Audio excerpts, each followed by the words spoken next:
Hey y'all, I've been meaning to make a video for a long time about microphones, especially our wireless microphones. So I want to just quickly give you some thoughts that would be helpful to y'all. And very helpful to me. Yes, my goodness. Okay, so these are Sennheiser dynamic wireless microphones. Basically, they have a proximity effect, which means they sound different farther away than they do up close. The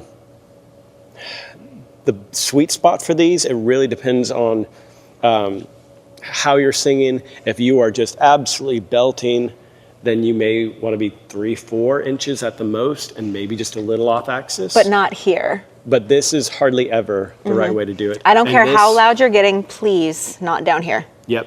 So this right here sounds very thin. And what Heidi's going to try to do, she's going to try to turn you up back there to have you blend with the rest of the music well. The problem is you're going to sound very thin and shrill and harsh. It's going to be hard to get the true tone of your voice. This sounds more natural. This sounds like yourself. This sounds like terrible.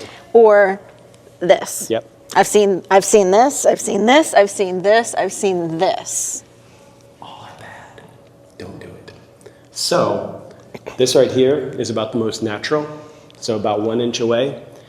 There are times, if it's a very, very low note or a very, very quiet section of the song, that even like a millimeter away, right here, really brings you close to your audience, helps you communicate. But I'm not going to do the same thing if I'm yelling. I want to be about right here. Hey! Hey! You hear the difference? So, Heidi, tell them a little bit about what you have back there compression-wise. Tell them why they should sing out no matter what. Well, the reason that you don't have to pull your own mic back is that I have compression on there, which is basically leveling out your vocal. So if you do get too loud, if you get louder than a certain point, it's going to push that back down while maintaining the tone of your voice and the way you sound as a human, the way your vocal cords sound. And if you get too quiet, it's going to bring it up to that. So basically, I'm going for a level volume, so you're never going to blast out too loud or get too quiet. So you don't have to control that yourself. I've got plugins back there that control it for me. So we can, again, maintain the way you actually sound while keeping a consistent volume. Yeah.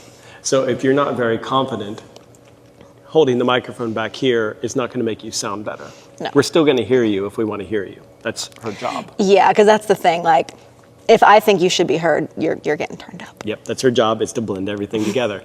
But you can give her a good sounding source right up here, right close, even if you're singing every note out of tune, because then she can turn you down if she wants to. She has the power. I do. So a couple other things about these microphones.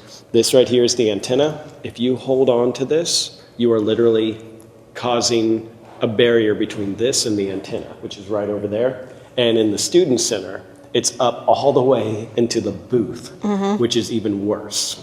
So when you grab that right there, even though you are choking out the signal. You're basically causing noise, and it may even mute. This is bad. So you want to hold it somewhere in here. Also, you can be relaxed when you sing. You know, it could kind of point at about a 45-degree angle.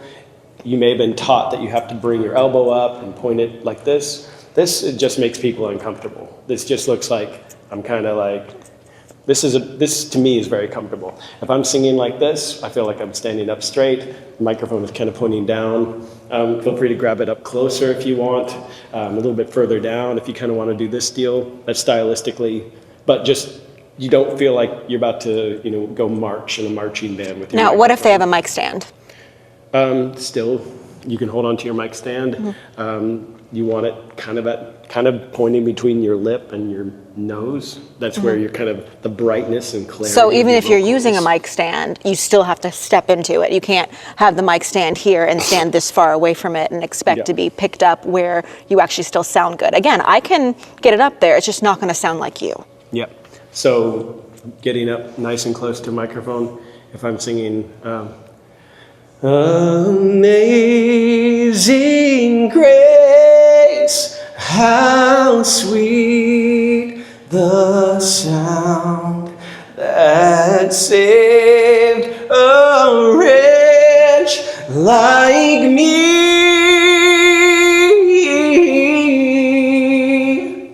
Just just a little bit of movement helps a little bit, but I'm not going to go, Amazing Grace, how, it's just gone.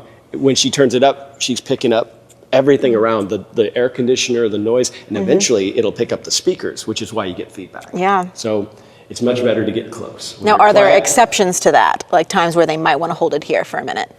If we're doing something that's kind of like sort of congregational, where you have somebody kind of singing a lead and you're joining in with the congregation, it's almost like you're becoming part of the choir. And you could hold it down about like this, as long as you don't point it down at the monitors. Yes, that is one thing. Please never point it at one of the monitor wedges, because if you do point at a monitor wedge, everyone's going to know it was you. Yep. So it's just, this will pick that up and it ends up creating a feedback loop that's forever. So I guess one other thing, that's about technique. Another thing is, I'm sure you guys pretty much know this, but there's a little red button on the back here. And if you hold that down for about 2 seconds, it'll turn off and you'll see it'll go off. Once you see that, you can let go of it. But here's something I've noticed people doing when they're turning it on and off. Is if you accidentally click it, it goes into what's called RF mute. RF mute cuts the radio frequency signal from here to the receiver. That could be incredibly detrimental. We don't ever want to do that. That is not a mute button. Heidi has the mute button back there. Yes, I will mute you, I promise. What this is doing while it's in here is it's overpowering any outside interference. And if you turn that to RF mute, basically you're inviting those frequencies that could be there to come through our sound system. People have blown up speakers that way. You do not want to unleash some random RF. If this is locked in to over there, leave it. Just don't ever click the red button. That is not a mute button. Now, you can feel free to turn it off, actually turn it all the way off during the actual service. That's great. That helps us preserve battery. We appreciate it. Just muting, no. Yep. So that is not your job. We will take care of that. If something happens where something was muted, that's our fault. If we didn't turn it on in time, that lands on me and Heidi, and we'll work on that. But if you feel like you want to turn this on and off, we will give that liberty to y'all. Just make sure it's never in that RF mute mode. So that would help us out a lot. Any other notes on microphone technique? No, I think you pretty much covered it. Sing out. The microphone is your friend. Sing out. We have great tools here. When I'm singing my loudest stuff, I'm probably doing, 6 to 8 decibels of gain reduction. Which is the compression we talked about. So it's pulling him down about 6 to 8 decibels. And when I'm quiet, she might even turn me up to make sure that I'm heard over any other instruments. That's the mixer's job. Lean into that. Learn to trust that. But if you're not singing confidently, then there's no way that I can get you loud enough. I mean, yes, we have an electronic drum kit, so there's some things I can do to control the noise in here, but I don't want to have to turn down the entire mix just to get your vocal loud enough. So if you are confident and sing out loud enough, then I can get you where I need you to sit in that mix so everyone can hear the lyrics clearly, which is our ultimate goal, so everyone can sing these truths together. That's right. So if you guys have any more questions, let me know. RF mute, not your friend. Let us take care of the mute. Feel free to turn it on and off.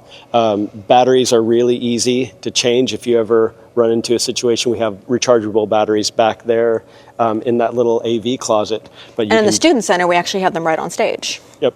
So feel free to change them out if you ever run into that situation. You should be able to. My goodness, who did this? Okay. So it turns counterclockwise here, and there are 2 batteries, and you use your fingernail to kind of get underneath them, and the flat end goes up here like this. So the flat always goes to the spring. Yep, flat to the spring, and they both go the same direction. And then when you put them back in, close that up. And if you hit this button here, hold it for about 2 seconds, it should come back on. You'll notice that it's at 2 bars. Because we're using rechargeable batteries instead of alkaline batteries, the internal gauge never quite understands what we're trying to do. because rechargeable batteries put out a little bit lower voltage. So 2 bars is usually fine. If it gets down to 1, it's probably about to die. Yeah, then you panic. Yep. So if it's at 1, freak out along with us and help us by changing the batteries and letting us know. If it's at 2, it's most likely just the batteries getting a little bit tired. So if we have any other situations, we'll make another one of these, but hopefully that helps. So love you all, and we'll see you very soon.